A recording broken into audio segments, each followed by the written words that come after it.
रुको, रुको, रुको। अगर तुम एक स्टूडेंट हो तो ये वीडियो तुम्हारे लिए है। अगर तुम्हारा नया सेशन हर साल 7 दिन में ही ढीला पड़ जाता है, तो प्रॉब्लम मोटिवेशन नहीं है, सिस्टम है। ये सुन के थोड़ा बुरा लग सकता है, लेकिन इग्नोर मत करना। हर साल सेम चीज़ रिपीट होती है, न्यू क्लास, न्यू बुक्स, सब फ्रेश। शुरू के 2-3 दिन फुल मोटिवेशन, फिर धीरे-धीरे सब ढीला। और सबसे इरिटेटिंग पार्ट क्या है पता है? हमें पता होता है कि हम पढ़ सकते हैं, फिर भी स्टार्ट नहीं होता। वीडियो को लास्ट तक देखना, लास्ट में एक ऐसा पॉइंट है जो ऑनेस्टली पूरा सिस्टम बदल देता है।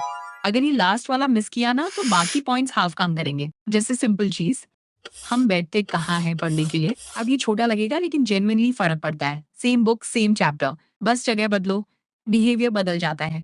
कभी बेड पे पढ़ने बैठते हो, कभी सोफा पे, कभी फ्लोर पे। और फिर हम बोलते हैं फोकस नहीं बन रहा। लेकिन फोकस की प्रॉब्लम नहीं है, तुम गलत जगह पे सही काम करने की कोशिश कर रहे हो। तो एक काम करो, एक जगह फिक्स कर दो। मतलब लिटरली फिक्स। पहले 2 दिन नहीं होगा, नॉर्मल है, लेकिन 5 से 7 दिन सेम जगह बैठोगे ना तो दिमाग खुद स्विच कर देगा कि यहाँ बैठना मतलब पढ़ना। और यही सेम प्रॉब्लम बुक्स के साथ भी है। बैठे हो पढ़ने और पहले 10 मिनट तो बुक ढूंढने में ही निकल जाते हैं। ये छोटी चीज लगती है, लेकिन रोज हो तो इरिटेट करता है। इसलिए सिंपल रूल, हर सब्जेक्ट की फिक्स जगह बनाओ। मैथ्स यहाँ, साइंस यहाँ। बुक्स खड़ी रखो, स्टैक मत करो। और बैग को स्टोरेज मत बनाओ। सिर्फ नेक्स्ट डे की बुक्स ही बैग में जानी चाहिए। अब ये सब बेसिक लगता है, लेकिन प्रॉब्लम यही है, बेसिक चीजें ही फिक्स नहीं होती। और फिर आता है टाइम टेबल। या तो बनाते ही नहीं, या इतना हैवी बना लेते हैं कि खुद ही फॉलो नहीं कर पाते। तो शुरू में सिंपल रखो। पहले 7 दिन सिर्फ 1 घंटा। अगर 1 घंटा भी नहीं हो रहा तो 5-6 घंटे का टाइम टेबल फेक है। और ये भी नहीं कि नॉन स्टॉप पढ़ना है। थोड़ा पढ़ो, थोड़ा रिवाइज करो। बस कंसिस्टेंसी पकड़ो पहले। और हाँ, एक टॉपर सीक्रेट जो वो कभी नहीं बताते। टीचर अगले दिन जो पढ़ाने वाली होती है ना, वो चैप्टर वो पहले से पढ़ कर जाते हैं। तो क्लास में वो पहली बार नहीं दूसरी बार सुन रहे होते हैं, जिससे अंडरस्टैंडिंग इंस्टेंटली बेटर हो जाती है। और अगर डाउट आता है तो वहीं क्लियर कर लेते हैं, बात के लिए छोड़ते नहीं। सेम लेक्चर, लेकिन आउटपुट पूरी तरह अलग। लेकिन प्रॉब्लम ये है, हम ये सब जानते हुए भी स्टार्ट नहीं करते। यहीं पे गड़बड़ होती है। Plan ready, time table ready, start करेंगे कल से, परसों से, मंडे से।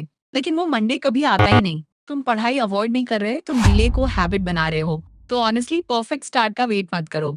आज 20 मिनट पढ़ लो, बट शुरू तो करो। और अब सबसे इम्पोर्टेंट चीज, जो ऑनेस्टली टॉपर्स को अलग बनाती है, रिविजन। हम क्या करते हैं, चैप्टर खत्म और छोड़ दिया। फिर एग्जाम के टाइम पैनिक, क्या पढ़े, कहाँ से पढ़े, कुछ क्लियर नहीं।